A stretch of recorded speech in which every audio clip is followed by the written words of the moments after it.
Durante la Revolución Mexicana se originaron una infinidad de leyendas, algunas más conocidas que las otras. La siguiente leyenda se desprende de un hecho acontecido en tiempos de la Revolución Mexicana en el estado de Colima. Se cuenta que allá por el año de 1978, una robusta máquina de trascabo tenía problemas para ir ampliando las brechas que suben hasta el campo 4. Devoraba las paredes del cerro con su colosal pala de hierro, al igual que la mordida de un monstruo. Era verdad lo que se decía en esa zona. En algún momento de la historia por ahí subía y bajaba un tren.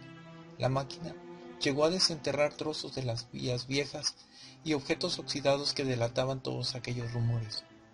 Dicen que el maquinista retiró una gran roca que rodó por un lado del voladero y descubrió algo que lo hizo detener su poderosa bestia de metal. Los otros obreros que abajo almorzaban se sorprendieron por el silencio del artefacto. Subieron entonces a ver si había pasado algo malo, pero solo encontraron la máquina abandonada y del maquinista nunca se supo nada. Cuando se arrimaron a ver lo que la máquina removió del paredón, se percataron que por dentro de un nicho o especie de cueva pequeña había unos costales de ixtle viejísimos, podridos por el tiempo, y algunas cajas de madera roídas y destrozadas. Después de ese suceso, se contaba que aquel maquinista se encontró con el famoso tesoro del llamado Indio Alonso. Desde aquellos días la gente ha contado en Colima todas las historias que rondan a este personaje. Originalmente habría sido un criminal de poca monta y mediana fama llamado Vicente Teodoro Alonso, a quien la tradición popular se encargó de bautizar como el Indio Alonso. Él azotó la región de Colima entre los años de 1909 y 1917. Lo cierto es que fue un bandido y asesino que se autonombró villista para justificar sus actos, aunque no tuvieran ideales comunes. Desde antes del inicio de la Revolución Mexicana, en 1909, robó y asesinó al estadounidense Chas F. Temple de la Colima Lumber Company en el campo a Cerro Grande, quedándose con un botín de alrededor de 1,886 pesos. Desde ese entonces tuvo fama de bandido y fue sentenciado a muerte por las autoridades mexicanas. A pesar de ello, evadió la justicia, por lo que el castigo nunca se pudo cumplir. Conforme sus crímenes y fechorías fueron en aumento, las personas contaban leyendas ya acerca de él. La gente no le quería, porque solo llevaba apenas a los lugareños. A donde llegaba, decían, se robaba a las mujeres y nunca dio dinero al pueblo. Independientemente de esto, Villa otorgó, sin conocer muchos de los actos de Vicente Alonso, el despacho de mayor firmado por él mismo, como jefe de la División del Norte, teniendo como segundos con el grado de capitán a Donato Enciso y a Lino Araiza, con quienes tomó parte de la ofensiva emprendida por Villa contra los constitucionalistas de la División de Occidente en 1915. Otro aspecto importante, el Indio Alonso, como era conocido, se autonombró el grado de militar de teniente, y en sus aires de revolucionario le escribió al general Juan José Ríos ofreciéndole entregar sus armas. En aquella carta se aprecia lo siguiente: no soy partidario carrancista ni villista, nada más ando en el partido villista para tener alguna bandera. Con tal de rendirse, exigió al gobierno del estado de Colima demasiadas condiciones que finalmente el general Ríos niega, ya que a cambio de la entrega de armas el gobierno colimense solo ofrecía 50 pesos de aquel entonces. Se estima que el Indio Alonso robó más de 6,300 pesos de aquellos años en diversos atracos. Asaltó a la Lumber Company, una empresa maderera que se dividía en 5 campos. Campo 1, la zona maderera del Rancho de Villa. El campo 2, la zona maderera de San Juana, actual Parque Hidalgo y alrededores. El campo 3, la zona maderera de Buenavista, Cuauhtémoc. El campo 4, la zona maderera de la Sierra de Zacualpan y alrededores, robando en un solo asalto un botín de 1,800 pesos de aquellos años.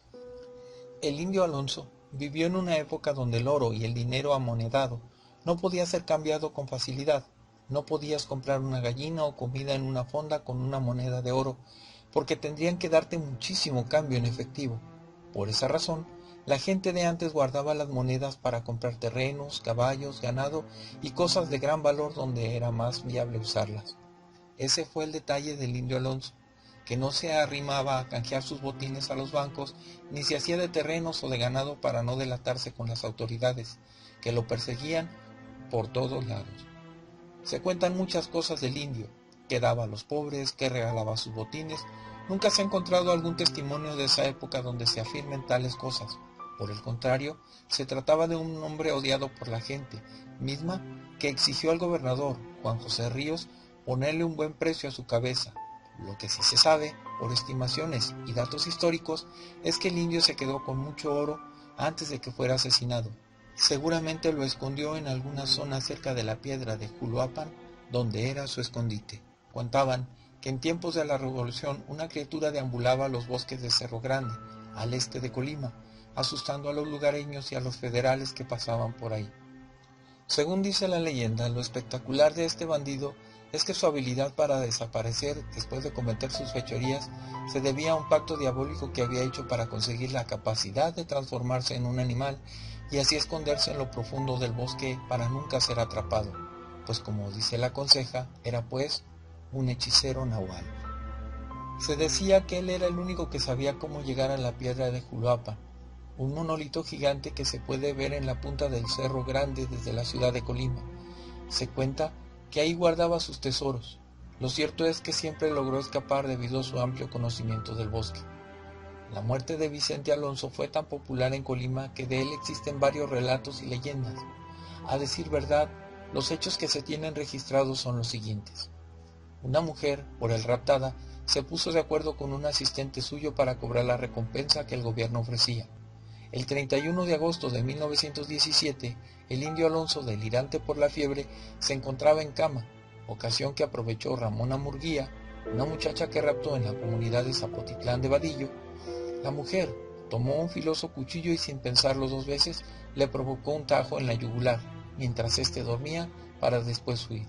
Sería ella misma, según cuenta la leyenda, la encargada de difundir los pormenores. La mujer cobró los 50 pesos de la recompensa, que en aquellos años era muchísimo dinero. Su cabeza, ya cercenada del cuerpo, fue expuesta al público fuera del Palacio de Gobierno del Estado de Colima, siendo gobernador del estado el general Juan José Ríos en 1917. Desde entonces, la leyenda del Nahual del indio Alonso quedó arraigada en las comunidades de Cerro Grande, el bosque de encino más importante de Colima.